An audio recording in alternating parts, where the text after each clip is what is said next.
Thank you, Michael. Great to meet you. Great to have. Always when I think of great place to work, there are so many great words, to say. Always starting with great, and missing all the rest of the words to say. But really amazing opportunity that we can talk, that we can find a few words also about HTEC and FastForward that we are talking about, and definitely about how you're purpose driven and all the people that are actually connected with Great Place to Work. So I'm having a short structure. I will show you a few questions that I have. I don't know if you receive it. I built the questions around the five actually animals. So 5 animals, 5 theories that we can build up the conversation around.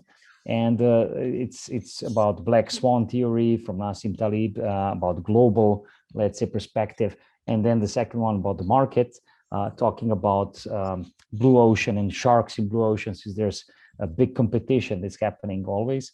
And then we have also about company size, so moving from the global to market to company.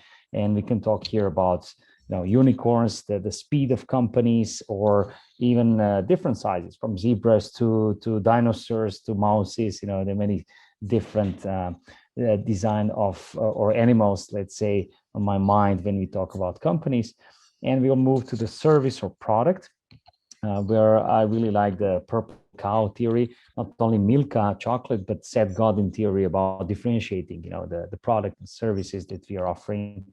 And then move to the probably most important one, how to fast forward also from the personal perspective, using probably the oldest theory from about the butterfly wings from Jacques Hadamard, and actually how flap of the wings on one side can make a really huge impact on the other side of the world. So hope you like it, to go through these 5 animals, and we can kick off with the first question. So if you think of the global perspective, in this theory, low probability, high impact, Nassim Taleb, used to explain some of the things. Even let's say COVID-19, it's in a way showing us that there's something that we couldn't predict, but it's having high impact on us. So if you think of these trends, outside even your industry, what do you see, for example, moving fast forward and influencing us in many ways? Well, I definitely see COVID-19 as a black swan event. And as Nassim Taleb writes, actually, you can see these things coming. So there was enough data in the world to know that a COVID-19 was possible, as many as 5 years ago. People knew that, and the world began to prepare. But oftentimes, people don't really want to think about the high impact of a low probability event. They tend to spend more of their time where they feel like there's higher probability. And that's one of the dark sides of capitalism. Always focusing on where you've got a higher probability that something's going to happen, rather than think about the high impact of a low probability event actually occurring. So but it occurred, and so when it occurred, organizations that had already determined there were certain things that would never change in their business.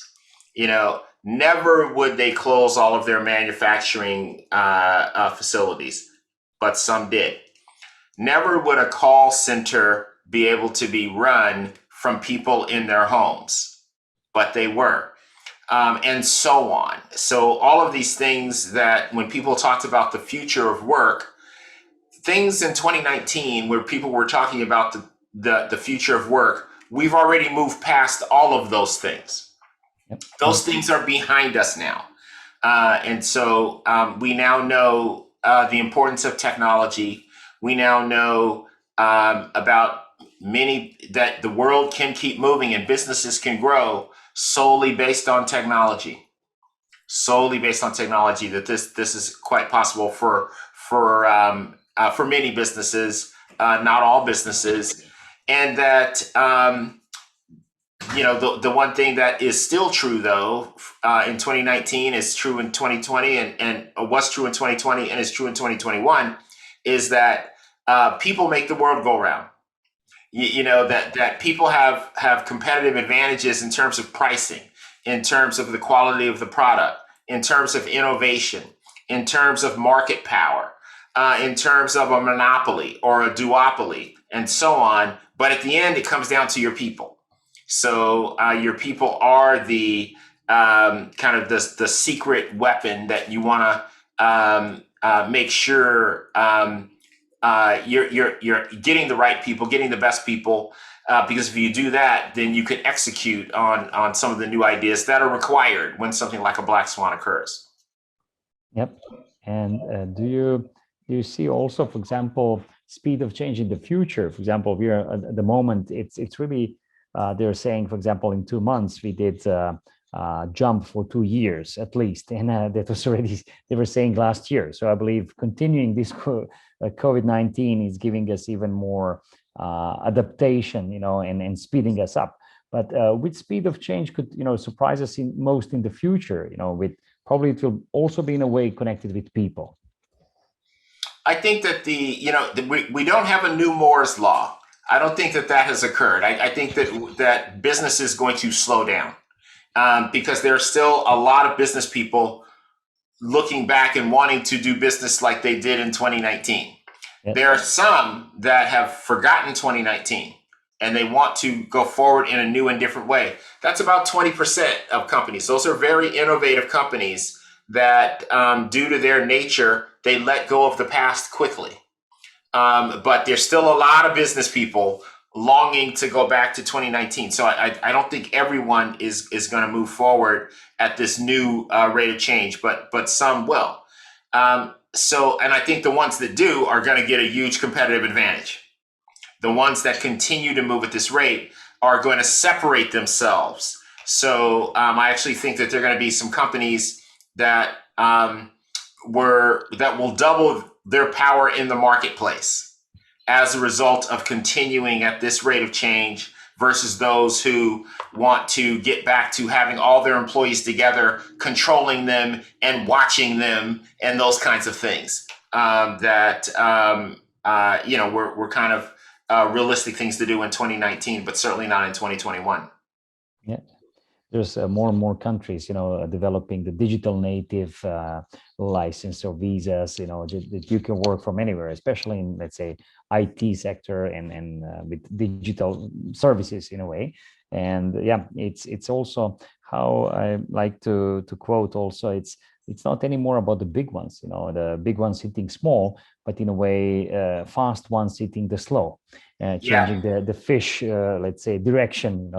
It's not enough to be big, Yeah, and if you look at what you mentioned actually, so on market and the marketplace, so Kim Chan that we met a long time ago in Istanbul, so was talking about value innovation. So there's so many sharks in the ocean. There's so much competition in a way. And if you look at any industry, car industry or IT industry and many others, but also in your industry. So what do you see as the biggest changes on your market at the moment, with all this influence? How is this influencing your company and giving you opportunity also on this market? Well, I think that the business that we're in, which is really getting data about people, people analytics in a way that we can improve the work experience for them so that they can increase their performance and their productivity, and that they can work in a way that increases their business's ability to adapt and change and be agile. So it's creating an employee experience that leads to a faster innovation, a faster organization, and a more innovative organization, and one that solves complex problems because they're purpose driven. They not only want to make money, they also want to improve the environment while they work. They want to raise families while they work. They are concerned about the education in their community while they work. They are concerned about those that are less fortunate while they work. They are concerned about political issues while they work. These are all things that it's a trend and it's becoming more and more important for working people. If you don't have an organization that is thinking about complex problems that way, you're going to have a tough time getting the best talent. So this is changed.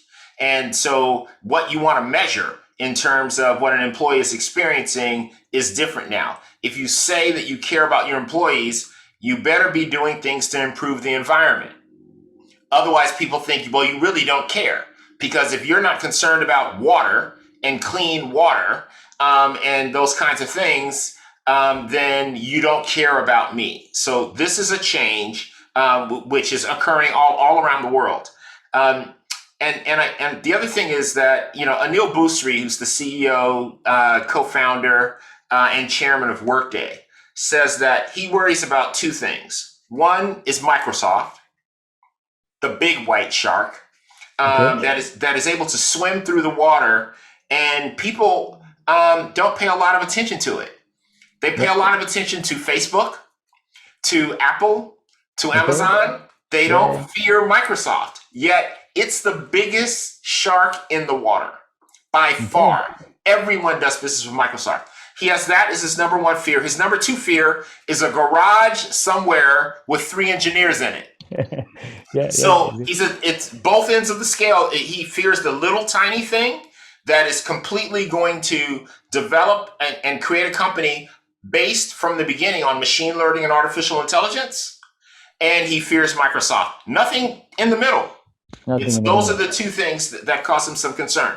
So for me, I fear Microsoft, and I also fear, a few people in a garage that are thinking about how to know how people are doing and how to nudge leaders and managers on what they should be doing to improve the experience for people, get constant feedback, and personalize the work experience for people. And do that in a way that everyone has an opportunity to contribute, be promoted, be retained, do well, and sharing the benefits of the company's growth. Yeah, very well said. It's really what. When I compare actually the speed of companies in 2004, there was the first unicorns that we were talking about. In economical theory, they said it's more mistake than that it should happen. And in December last year, we were talking for the first time. There's 500 unicorns, even decacorns or something else. Okay, let's not go in deep. Is that good or bad? But in a way, speed that is changing. All the investment and how quickly they're developing evaluation and they have to grow.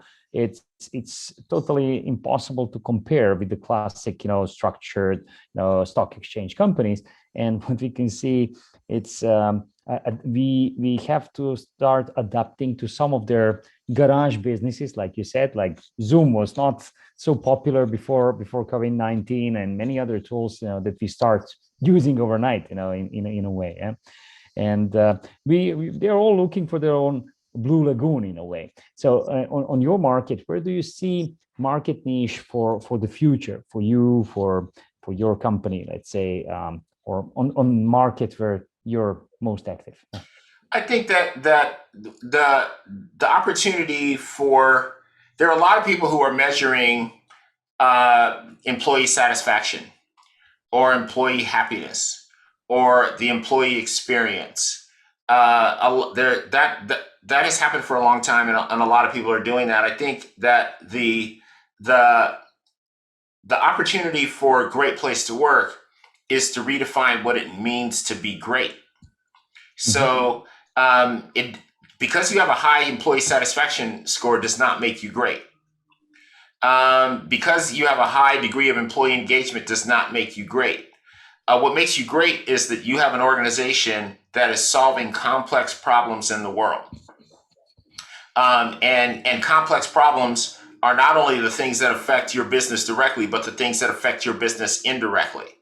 So this isn't for everyone. This isn't an opportunity to do business with everybody. But I believe that there are countries around the world and leaders around the world who are now concerned about the environment, are concerned about social justice, are concerned about equality, are concerned about gender equality and parity, There are parts of the world that are leaning in this direction, and that's where I want Great Place to Work to be the answer for them when they are ready. When they are ready, not everyone's ready today, Yeah. but when an organization is ready and they want to know who are the experts at creating an environment that is fair for all, an environment that creates an opportunity for everyone to get promoted that is an outstanding performer, an environment to make sure that men and women are getting the same pay when they are doing the same work, an environment that if somebody needs to work from home because they have a young family, their career is not limited compared to somebody who was unable to do that. And when you create that, I believe that's the most powerful companies on earth, except for those with monopolistic power. They can Yeah. do anything. But if you don't have a monopoly or a duopoly, you're going to need these things that I'm describing in order to compete. And the world is waking up to this. I feel we have an opportunity to make progress over the next couple of years, become that answer. And it doesn't matter if you're in Germany and the government is moving in a direction of making sure that the environment is cleaner as a result of what business people do. We'll be part of that answer. If Mhm. you're working for a company in the US that feels that just social justice is important, we'll be part of that answer. And we'll never take our eye off the fact that businesses have to be very profitable and have to have great revenue growth. There is no trade-off between what I'm describing as being great, which is called solving the complex problems that face us as human beings, and being financially successful. I would argue that companies who find a way to take care of their people in this manner are going to be financially very successful. Very good.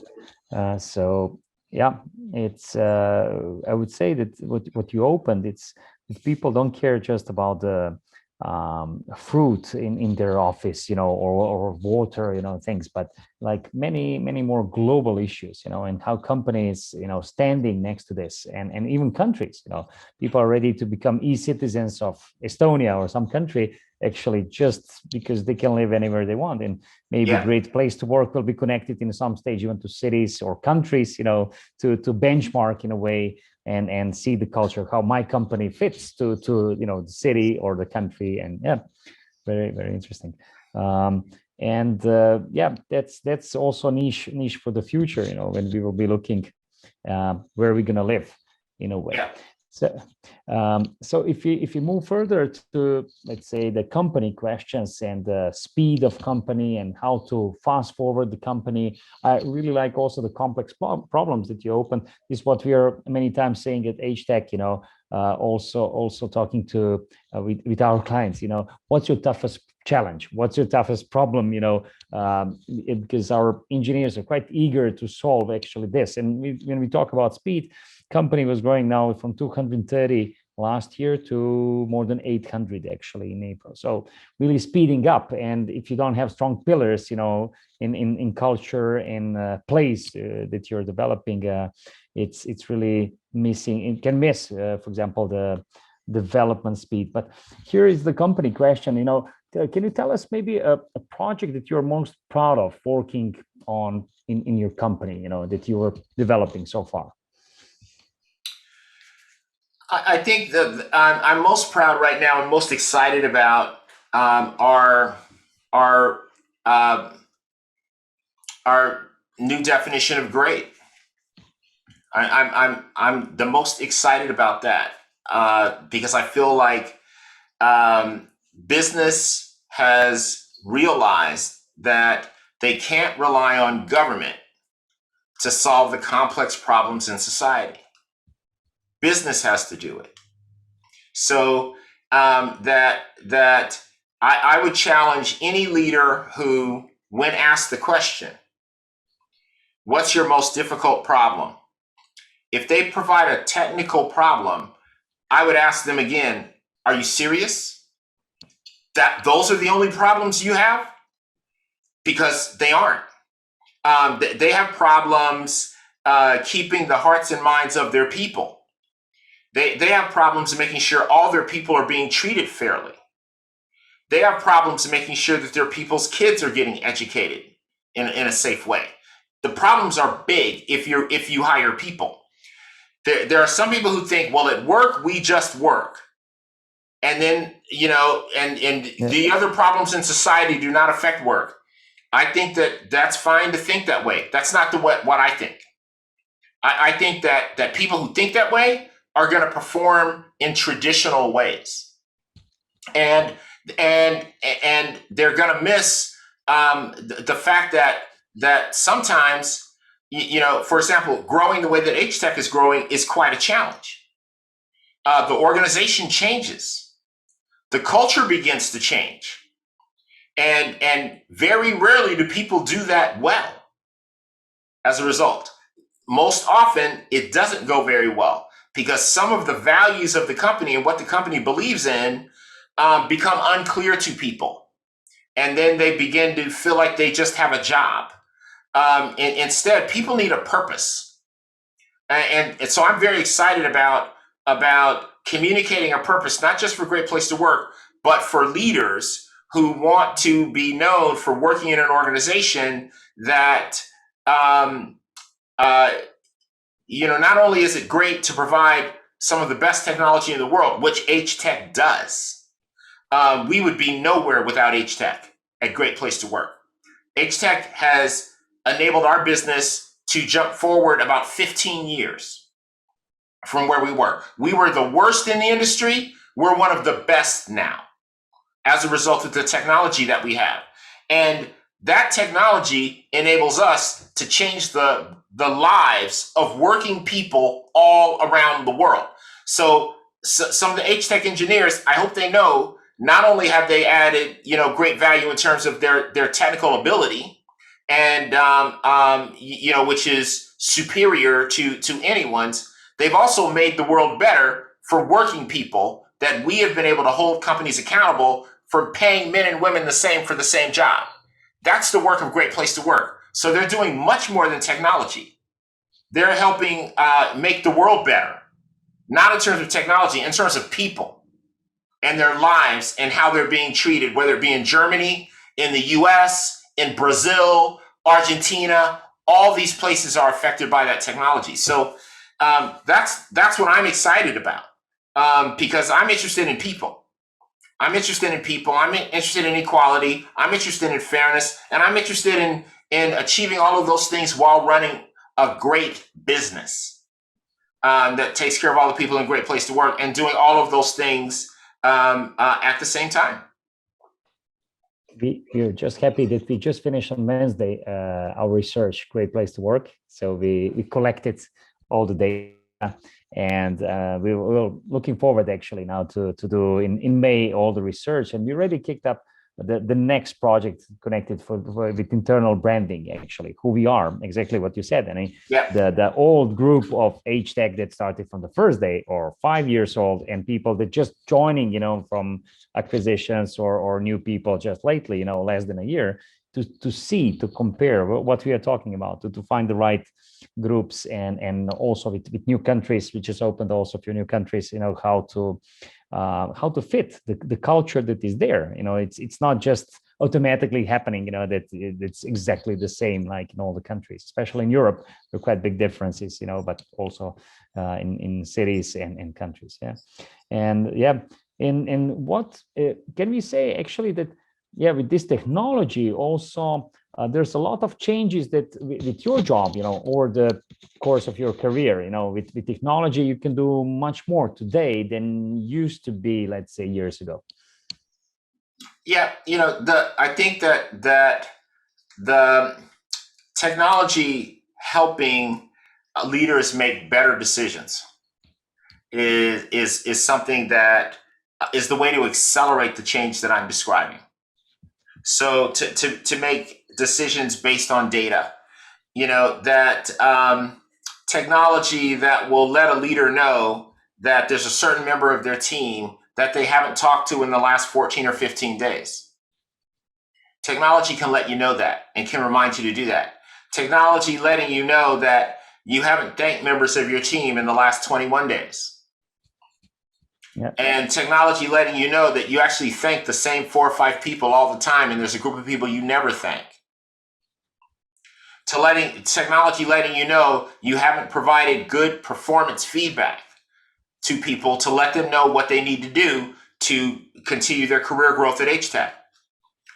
Technology letting you know that there's certain things, no matter what country you're in working for HTEC, there's certain things you do at HTEC and there's certain things you don't do. So these are the ways that technology can help make sure the values and the things that the organization believes in are managers and leaders are constantly reminded of those things. And then you're getting feedback from employees about whether or not they are clear about this. One of the questions we ask is, do you have confidence in where the leaders are heading, are leading the company? Do you know how your leaders make decisions? If the answer is, I don't know how our leaders make decisions, I will tell you that means they are not confident in where the company is heading. So it's about getting the feedback and getting it to leaders real time, quickly, before the problems emerge because you aren't doing those things. So that's the role of technology, for us, being in touch with the employee experience, knowing what makes an employee have a great experience, and then nudging leaders with technology, having their phone buzz to remind them of things that they're supposed to be doing to improve the employee experience. The old way of working hard, driving, just focusing on the project, you will have a predictable outcome.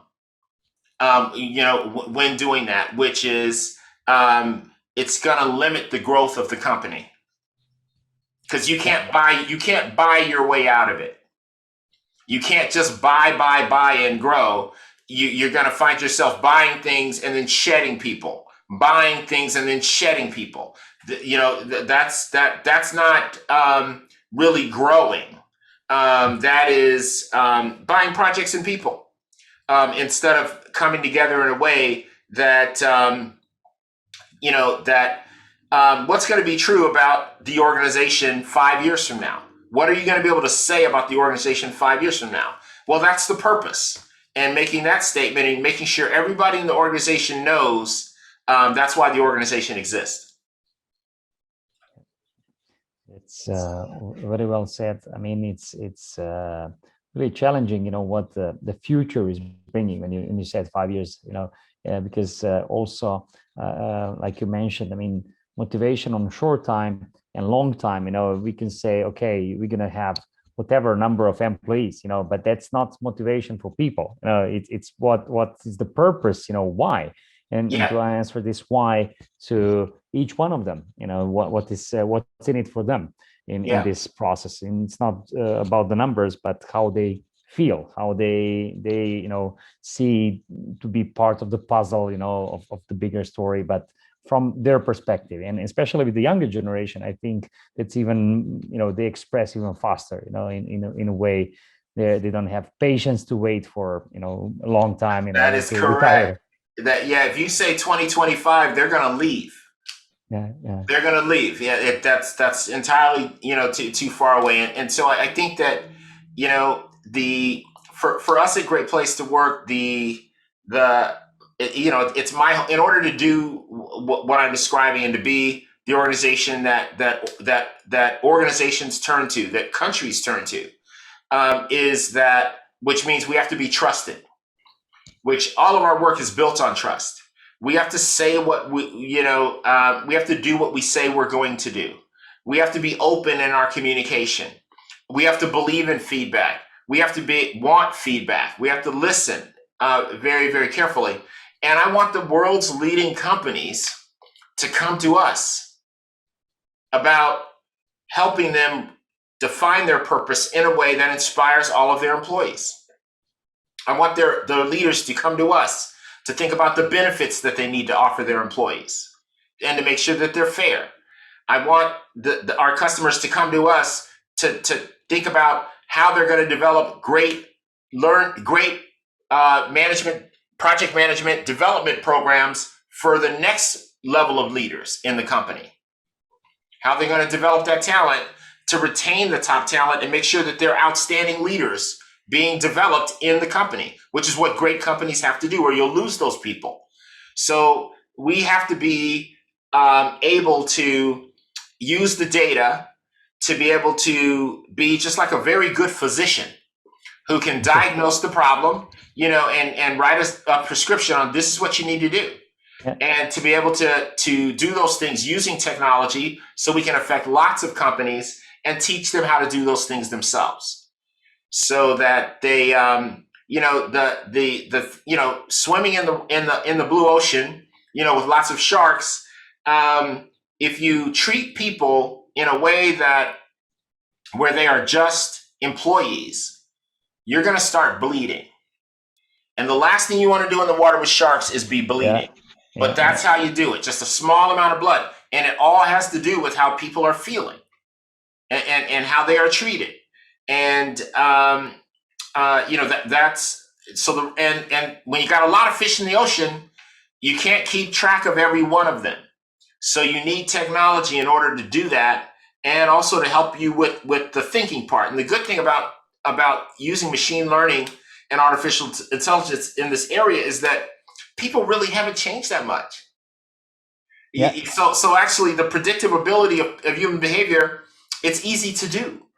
Everybody likes being recognized for doing something good. Everybody likes learning. There are certain things people like. Everybody likes being listened to when they talk. There are certain things that it doesn't matter if you're in Bogota, Colombia, or Toronto, Canada. They are the same things that you want. So therefore, it's a perfect fit for analytics because we haven't changed that much. The technology's changed, but in terms of what people want and need, things haven't changed at all. Great. I didn't know that we are still on the same track, but you're definitely right. That's people what we want, what they want. It's to have purpose and to be listened. Because today with so much noise in so many channels of communication, very quickly we get lost in our inbox and not forgetting the rest of the people. And when we look also moving then from company more to the differentiation, exactly what you mentioned also in a way. The Seth Godin wrote a book, it's more marketing book about differentiating, the purple cow, doing the unsafe thing, to make things different in a way.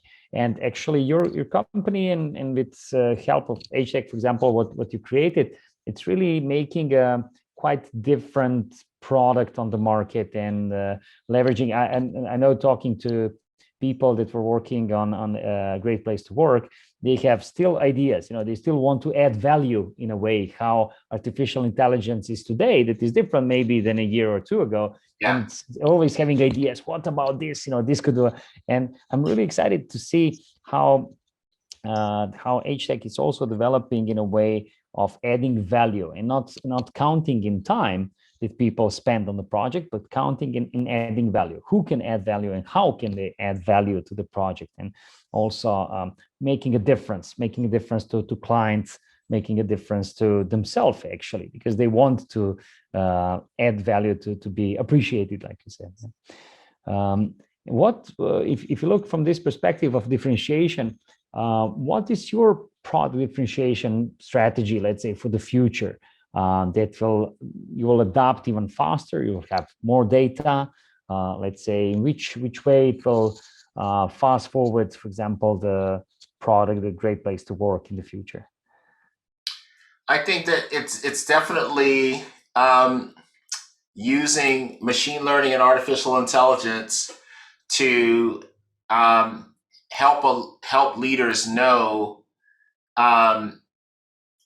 how to how to lead better, Nico, kind of what we've been talking about.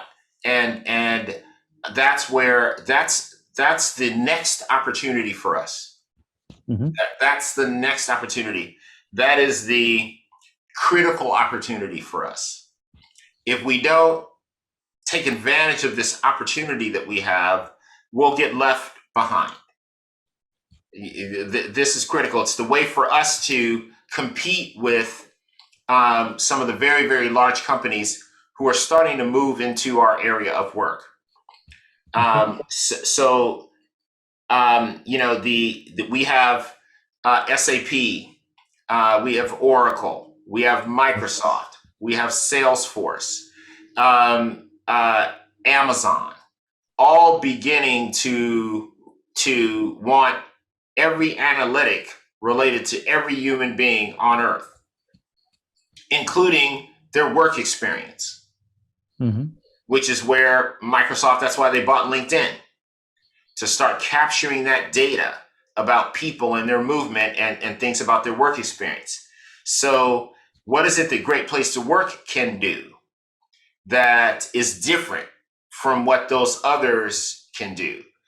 Well, I think that all of those companies, it's a challenge to say, other than technology, yes, the technology of all of those companies has enabled businesses to do better business.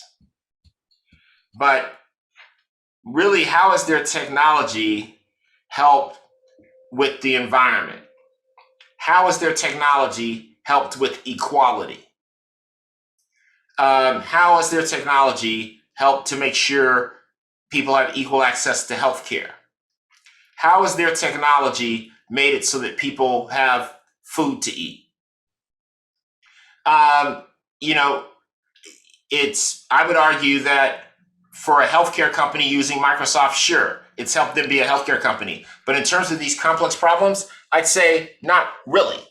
I don't think that has occurred, and I think that that's our opportunity. That is absolutely our opportunity for not every. We'll never be a monopoly because not everyone wants to do what I'm describing. But for the companies that do, I think that's where I want us to be. And what I've noticed is that everybody wants at some point more than just financial success. People who achieve it are often not very happy at all, but they work very, very hard for it. But when they get it, they're not very happy at all. That's well documented.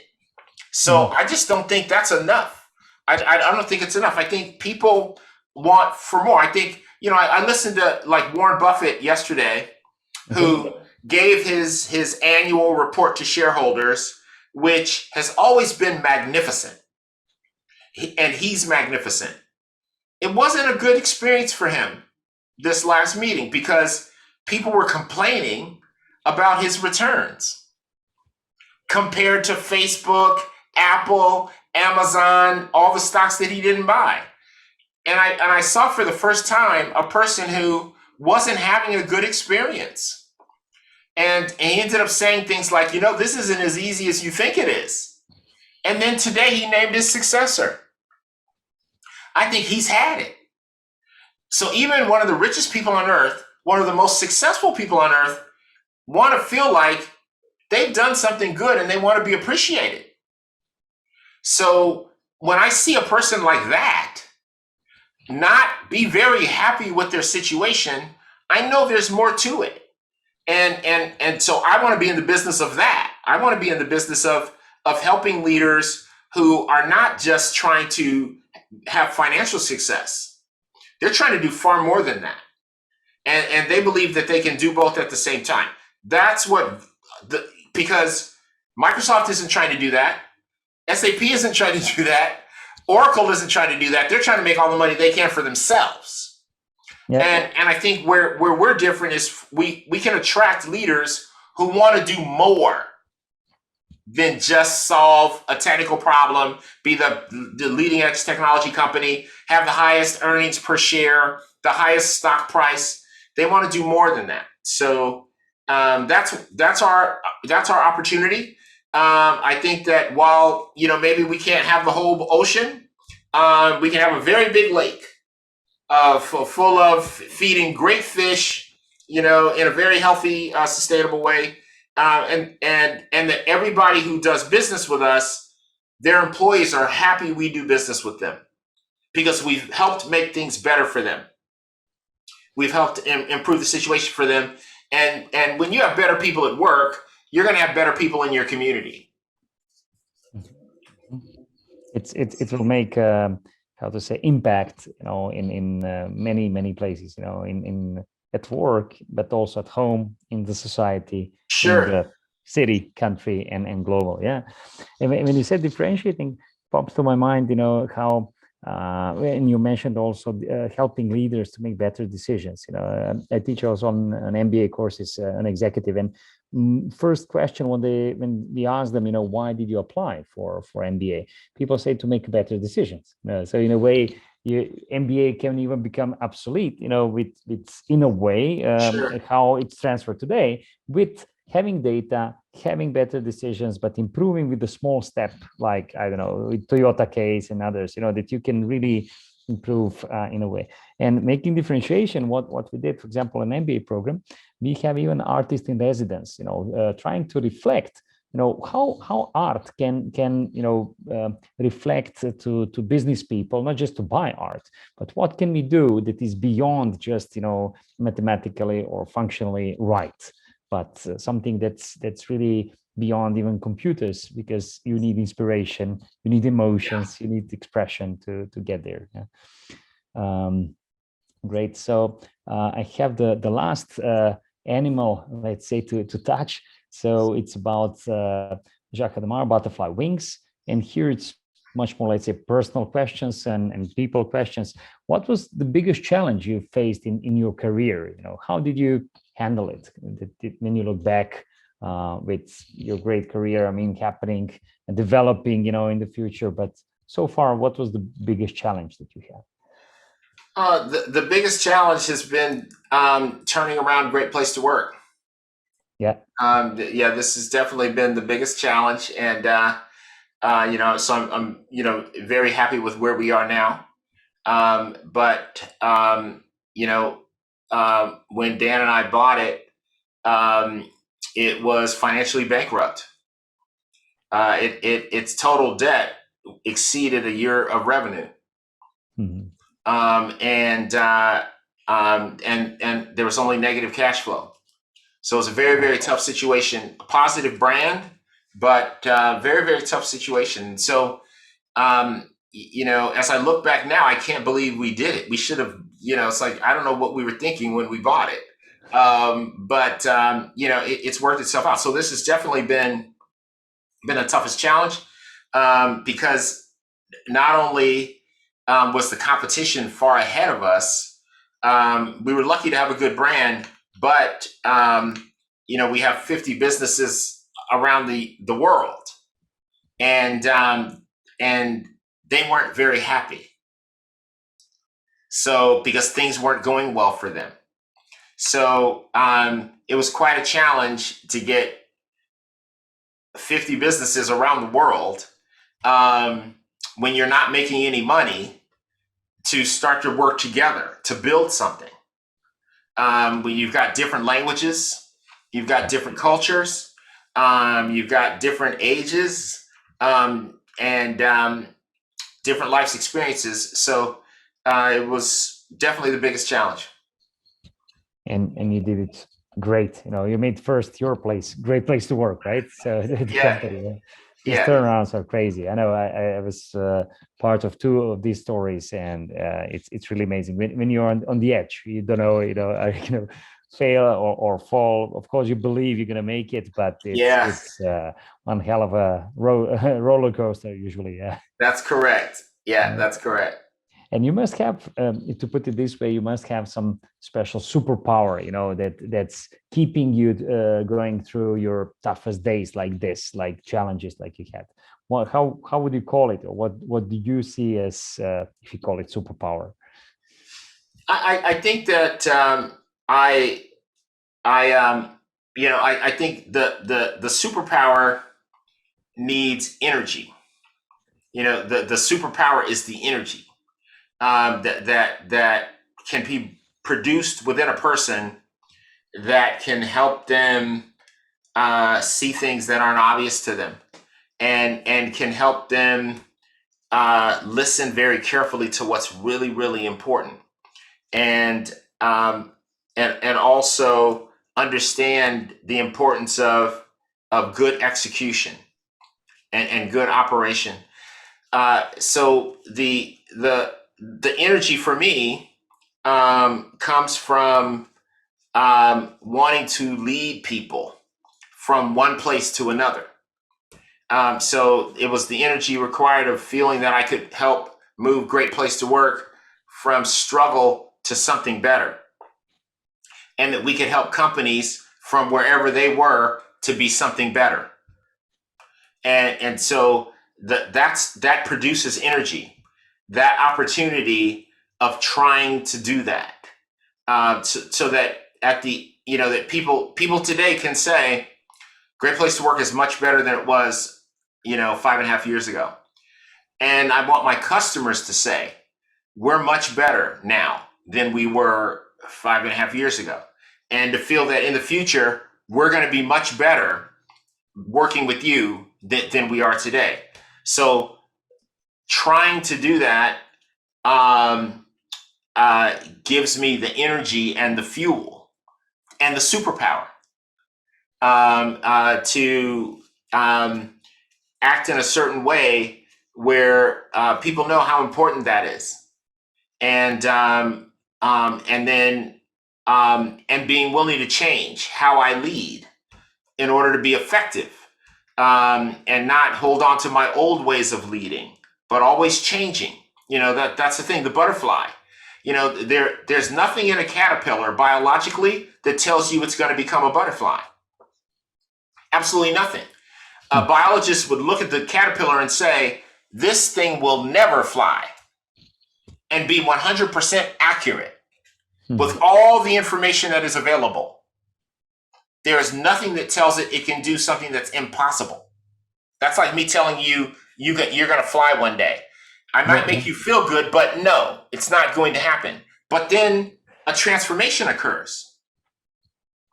This desire to change things becomes so powerful and so much more important than making money.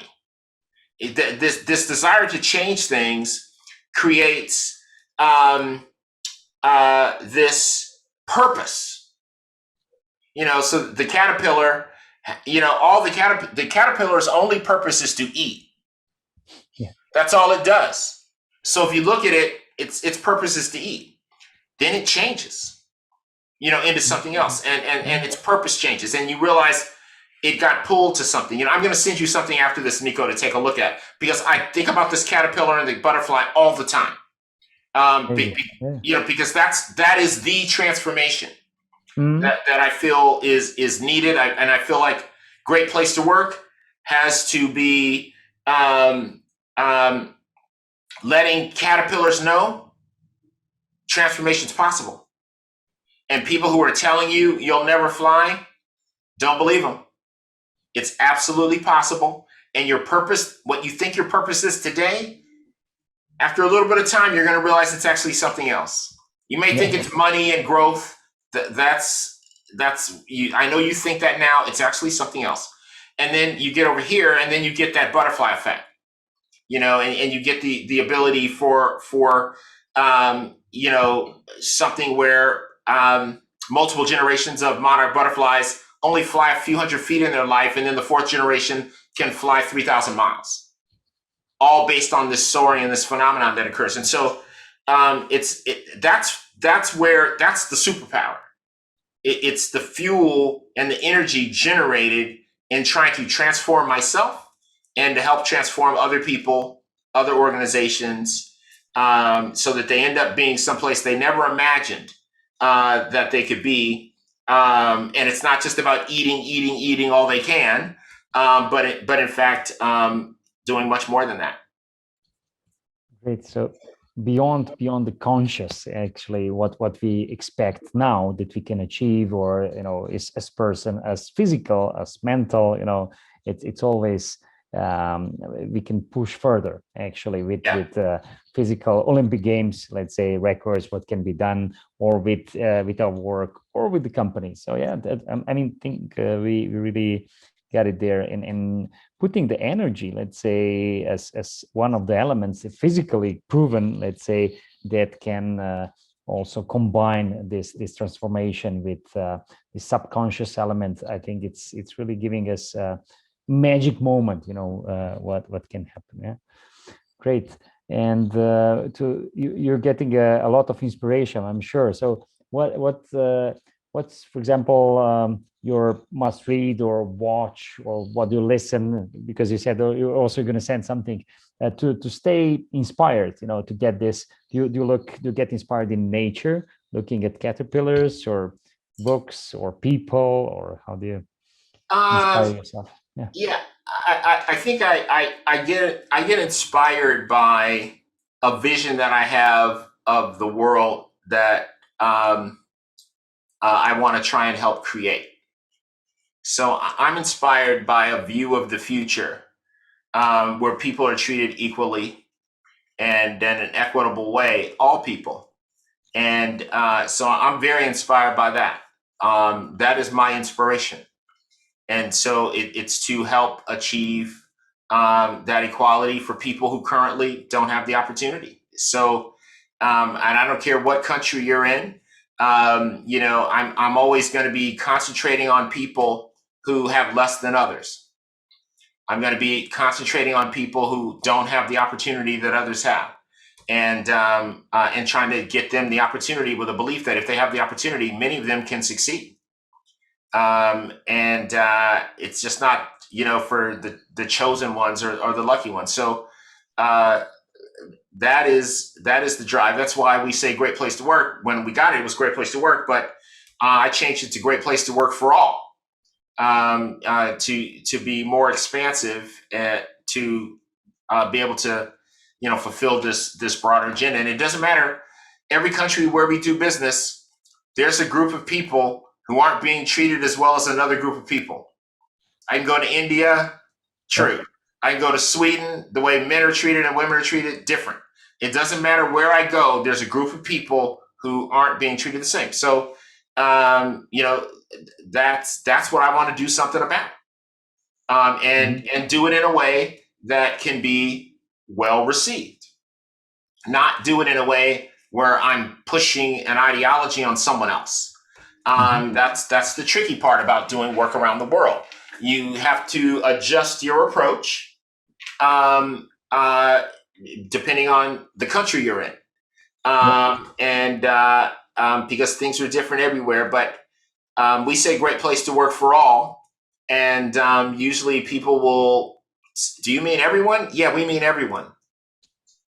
And then Okay. it's up to the leader to decide if they want to do that or not. But we don't force anyone to do anything, and we're not for everyone. We're for people who believe in, kind of equality and fairness, and treating everybody in a respectful, fair way. It's amazing mission for um, actually for humanity, actually, that you're inspiring for, and you're really inspiring also to me, to see beyond, also this. And yeah, butterfly, it's nice inspiration then to make actually the whole humanity, find this transformation process in a positive way, hopefully. Yeah. Yeah. And would you like to nominate for the end? Would you like to nominate somebody who would be the leader, that you would like to hear in the future on Fast Forward, on podcast? Um, Tough question. Yeah. yeah, yeah. I love listening to Elon Musk. And not because of the things that I just said.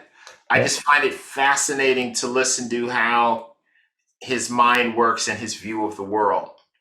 I find it to be inspiring, that he doesn't seem to see the normal constraints. I find Alex is the same way to me. Yeah. Yeah. It's Alex and Elon Musk. They talk the same.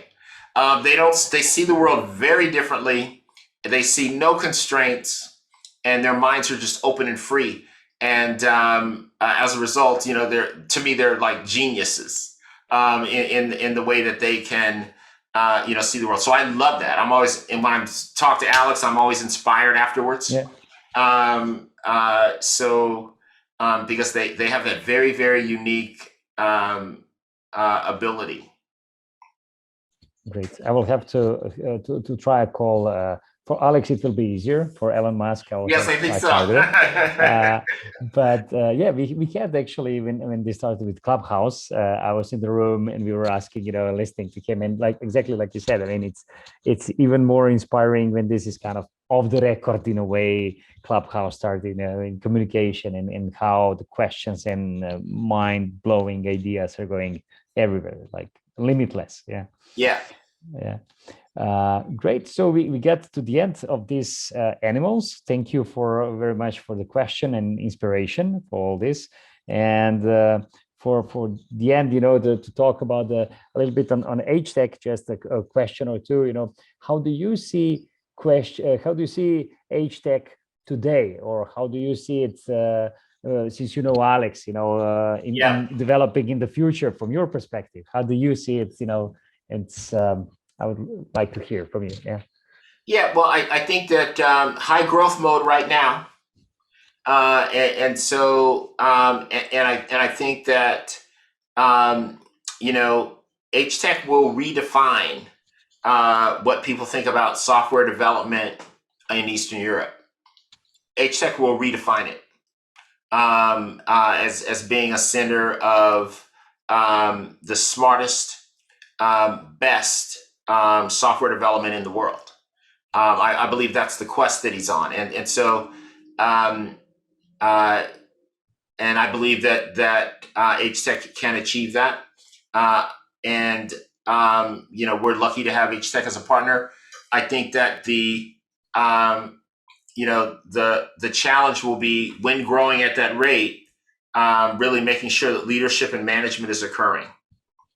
And to make sure that every customer, is having a phenomenal experience. That's always the challenge for all of us during rapid growth. So, I think that as long as and Alex and I have talked about this, my only caution here would be, just be careful about growing too fast. Exactly. What's the right speed? But I think that redefinition can occur. I also think that the world is needing talent, of developers who are excited about doing what has never been done before.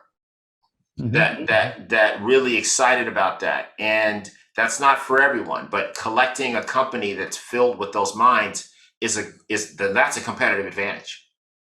I think that is highly uncommon, rather than creating a place for outsourcing at the low price. I think this is the differentiation that is possible, and then creating top level relationships with the top CTOs around the world, so that they know when they need the best, and to develop something that is taking advantage of state-of-the-art tools and going to position the organization for the next 10 years based on this leap that they're going to take. They think of HTEC. That's the opportunity. If you want cheap developers, you don't think of HTEC. Yeah, exactly. You think of other people, but you don't think of HTEC. I think that these are, and HTEC isn't for everyone. Just like Great Place to Work isn't for everyone.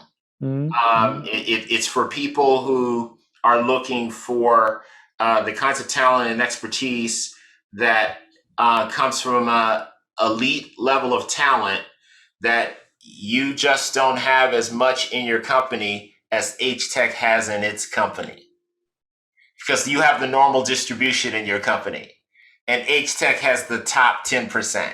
That's the way the market needs to see HTEC. That's great said. It just came to my mind actually with defining whom to work with. also great place to work would be amazing tool, not just to scan ourselves, but actually we want to work with great people. So let's find the not just Sure. the Yeah. biggest or fastest. Let's find the greatest people that we Yeah. want to work with. That's something that just popped to my mind. I think would be amazing to use as a model. No, we don't want to work with companies that are scoring low on great place to work, or that are not Correct. doing great place to work. First do great place to work, then we Yes. prove yourself. I think that would be the interesting challenge. Yeah. I think so To, too. Yeah. good. And with Alex, we were discussing also the last question. I'm eating a lot of your time. And the last question is with Alex, we were discussing also how to bring great place to work to the region, to East Europe, to help you with the expanding. So we had few talks with people in Croatia, Slovenia, Serbia, and things. So I think that could be when we are, let's say, having the next step in development, we have people that can help expand. These are small countries, Balkan, but I think step by step it's needed to build up. Absolutely. Yeah. So then you will be looking for we'll meet with Alex quickly. I'm in Slovenia actually based. I was born in Croatia and we worked together in Serbia, so I know Alex for 12 years at least, so Oh, okay. a long Okay. time. So yeah, so Gotcha. he convinced me, and that's with, like you said, with his persuasion. He's really bringing amazing people with energy together. I can see in team. Now, just we have to make it as the best place possible. To great place to work. Yeah. Yeah. I'm sure it will happen. And we'll be doing all we can to help. Thank you very much.